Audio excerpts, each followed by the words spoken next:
Welcome to Chillin' 101. We hope this video helps. You're starting by confirming prerequisites. Make sure filters are off, rows aren't hidden, and there are no merged cells that will break deletion. Next, select the range you'll clean, click the column header or press Ctrl + for the whole sheet. Once selected, use Go to Special, F5 Special, and choose blanks to isolate empty cells. This first actionable step saves time because you target only gaps rather than altering valid rows accidentally. Do that now to proceed. Once blanks are highlighted, you have two solid options depending on structure. Press Ctrl+ and choose Shift cells up to remove empty cells within a column, or apply a filter to hide blanks, copy visible rows, and paste them into a clean area to preserve order.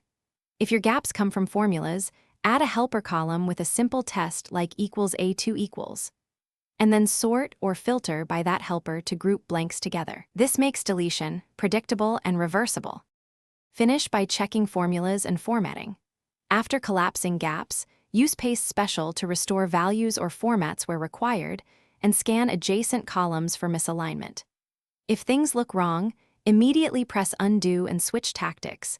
Copying visible rows after filtering often preserves row integrity better than shifting cells.